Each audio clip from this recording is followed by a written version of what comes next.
के दरमियान एक मादा तय हुआ था कि 5 सीटें अपोजिशन के हक में होंगी और 6 सीटें जो हैं वो हुकूमत के हिस्से में होंगी। और काफ़ी इस पे मेरे ख्याल में वक्त भी लगा, कोशिश भी की गई, लेकिन जिस तरह आप लोगों को मालूम है कि पीटीआई के अंदर अभी काफ़ी ग्रुप हैं और उन ग्रुपों की वजह से बड़ी मुश्किल हुकूमत मुश्किल में पड़ गई। और उसी वजह से ये देखो ना कि इस असेंबली का जिस दिन पहला हल्फ था, मैंने आपको इस असेंबली के बारे में बताया था कि इसका क्या हाल है और आइंदा इसका क्या हाल होगा, और जिस दिन क्या हाल था तो वही सिलसिला बदस्तूर जारी है। ये तो पख्तूनों की एक जरगा जैसी असेंबली थी, लेकिन वो जरगा न रहा, वो अक़दार न रहे, वो नज़म व ज़ब्त न रहा, और एक दूसरे के जो बड़े और छोटे में तामीज़ थी वो न रही। तो जब बड़ा छोटा हो जाए और छोटा बड़ा हो जाए तो फिर इस किस्म के मामलात सामने आते हैं कि नहीं, मैं नहीं मानता हूँ। और नहीं मानना पार्टी के असूलों के ख़िलाफ़ आप खुद जानते हैं। तो अभी हम तो कुछ और नहीं कह सकते, चूँकि ज़िम्मेदार लोग आपस में बैठे हैं, हमारे जमात की तरफ से भी, अपोजिशन की तरफ से भी और हुकूमत से भी। लेकिन मैं हमेशा चाहता हूँ कि ये पख्तूनों की एक शानदार असेंबली है और इसने बहुत वक़ार के साथ यहाँ पर लोग आए हैं और गए हैं, और यहाँ पर फिर एक तारीख़ रकम छोड़ी है। तो मैं आज सिर्फ दुआ गो हूँ कि अल्लाह ताला वो वक्त जो था इस सूबे में आए, इस असेंबली में आए, और सूबे में नाम की हुकूमत नहीं है। यकीन जानिए हमारे सदरन डिस्ट्रिक्ट में पुलिस 4 बजे के बाद नहीं निकल सकती, आवाम घरों से नहीं निकल सकते, रोज़ाना अमवात है आम लोगों के भी, फोर्सेस के भी, लेकिन उस पर कोई मजम्मती बयान भी सूबाई हुकूमत की तरफ से नहीं दे रहा कि ये बुरा हो रहा है। अभी ये है कि लोग समझ रहे हैं कि ये मर्ज़ी से कुछ जो हो रहा है, वरना हुकूमत इतनी कमज़ोर नहीं होती है कि वो चंद हज़ार लोगों का, चंद सौ लोगों का वो काम ठीक ना कर सके। तो सुबह आपके सामने भी ये मामला होते थे, आप भी ये समझी चलाते थे।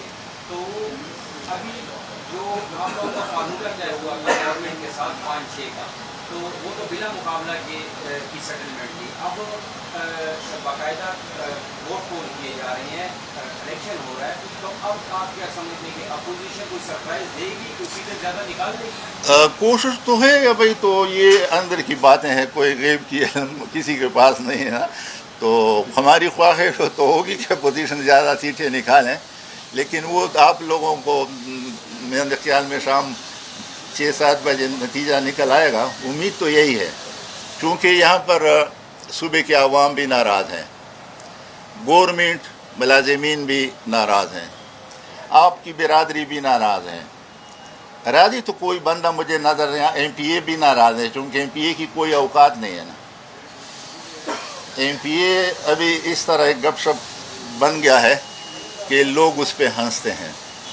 ये तो वक़ार की एक अलामत थी, और क्रीम जो होते थे आते थे, और यहाँ से जब किसी के पास भी जाते वो भी उसका लिहाज रखते थे, और वो ख़ुद भी लोगों का लिहाज रखता। तो वो लिहाज ख़त्म हो गया है। अभी ये है कि बस लोग तब्दीली चाहते थे, और अल्लाह से आप जो कुछ मांगे कि वो देने वाला है।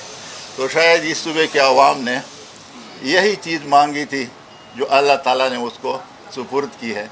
बाकी आप लोगों के सामने हैं। सर ये बताइए, आप खुद वज़ीर-ए-आला भी रह चुकी है, असेंबली के मामला भी चला चुकी है। कल असेंबली के बजाय गवर्नर हाउस में नामुंतखब अरकान की हलफ बर्दारी की हुकूमत कह रही है कि ये आईन और क़वाइद व ज़वाबित के ख़िलाफ़ है। तो आप क्या कहेंगे, क्या ये आईन और अगर जो कानून है, कानून के ख़िलाफ़ है, और असेंबली की जो रवायत है और क़वाइद व ज़वाबित है उसके ख़िलाफ़ है? آپ ان سے پوچھیں کہ یہ معاملہ بنایا کس نے، اور پہلے بھی حلف کو یہاں پر نہیں ہونے دیا. ابھی تو نہیں ہے، پہلے سے 1.5 سال سے یہ معاملہ چل رہا ہے. ابھی 5-6 حکومت کے ایم پی ایز آتے ہیں اور باقی نہیں آتے ہیں. تو یہ تو سمجھوتا ہے نا کہ ہم آج حلف ان سے نہیں لیں گے، اور پھر ان میں سے ایک آدمی 5 میں سے اٹھتا ہے کہ قرم پورا نہیں ہے. تو پھر آپ مجھے بتائیں کہ الیکشن کے کمیشن کے پاس ابھی کیا باقی تھا؟ سپریم کورٹ کا فیصلہ ہے کہ ان سے حلف بھی لے لیں، اور یہ ابھی صوبائی اسمبلی کے ممبر بھی ہیں. الیکشن کمیشن کا بھی فیصلہ ہے، اور ہمارے اسپیکر صاحب کو چاہیے تھا کہ وہ بھی اس میں ایک رول ادا کرتے کہ اس اسمبلی کا وقار خراب نہ ہوتا. ابھی پورا ملک جو ہے وہ ہنس رہا ہے صوبائی اسمبلی پہ، اسپیکر پہ، حکومت پہ اور ممبران اسمبلی پہ. تو یہ تو انہوں نے مجبور کیا الیکشن کمیشن کو، اور گورنر ہاؤس کو اگر وہاں پر اجازت دی تو وہ چیف جسٹس صاحب نے دیا، ان کے مطابق دیا. تو ابھی یہ خود آئین کو بہتر جانتے ہیں جو ترجمہ کرتا ہے، اور جس آدمی نے رات کو ترجمہ کیا تھا اس ایکٹ کا، اس نے کبھی قانون پہ عمل کیا ہے؟ یہ خود قانون کا لحاظ رکھتا ہے. تو یہ تو ان لوگوں نے مجبور کیا کہ اسمبلی کے باہر مجبوراً یہ کرنا پڑا، لیکن وہ بھی آئین کے مطابق ہے. اگر اسپیکر صاحب اس سے حلف نہ لے، یا ایسا بہانہ بنا کے کہ وہ حلف نہ لے سکے، تو پھر آرٹیکل 155 جو ہے نا وہ اجازت دیتا ہے کہ الیکشن کمیشن چیف جسٹس کو کہے گی، اور پھر چیف جسٹس کسی کو وہاں پر منتخب کرے گا کہ وہ حلف لے لے. Thank you. یہ بتائیے گا کہ کیا اندرونی اختلافات کی وجہ سے وزیر اعلیٰ نے سینٹ انتخابات کے حوالے سے آپ لوگوں کے ساتھ اتحاد کیے تھے، کیا وجہ؟ ہاں، تو میرے خیال میں اگر یہ اس طرح نہ ہوتا تو آپ کو پتہ چلتا کہ کیا ہے جی. آپ ایم پی اے آپ سے باتیں کرتے ہیں، آپ ایم پی اے کتنے خوش ہیں، اور ایم پی ایز کے لیے ایک موقع ہوتا ہے بدلہ لینے کا یہ دن. ابھی ایم پی اے کی نہ تانے میں عزت ہے، ایم پی اے کی نہ یہاں پر اسمبلی میں عزت ہے، ایم پی اے کی نہ وہاں پر سیکریٹریٹ میں کوئی پوچھتا ہے، اور نہ گاؤں میں جب اشارہ چاہ سکتا ہے، جب کوئی چیز مانگے تو وہ کہتا ہے کہ ہمارا اختیار نہیں ہے، وفاق سے مانگو. آپ کا اختیار نہیں ہے، بیٹے کس لیے ہیں؟ شرم آنی چاہیے کہ اگر آپ کا اختیار نہیں ہے اور گورنمنٹ کے وسائل تنخواہ لیتے ہیں، استعمال کرتے ہیں، اور کہتے ہیں کہ ہمارا اختیار نہیں ہے. میرے اختیار نہیں ہوگا، مجھے بیٹھنے کا کوئی حق نہیں ہے، اور ان کو بھی بیٹھنے کا حق نہیں. اسٹیڈنگ کا خطرہ ہے، ایسا چل رہا ہے، کچھ کام ہے؟ میرے خیال میں تو آج اسلام آباد سے آیا ہوں. یہاں پر آپ لوگوں کو پتہ ہوگا چونکہ آپ پوچھتے رہتے ہیں. میں آپ سے پوچھوں گا بعد میں کہ کیا صورتحال ہے. میں تو ابھی آیا تھا صبح، اور ابھی دوبارہ اسلام آباد جا رہا ہوں، چونکہ ایک دن میں پہلے آیا تھا حلف کے لیے، اور ایک ابھی ووٹ کے لیے. باقی میری عمر کا آدمی اس اسمبلی میں بیٹھنا مناسب نہیں سمجھتا.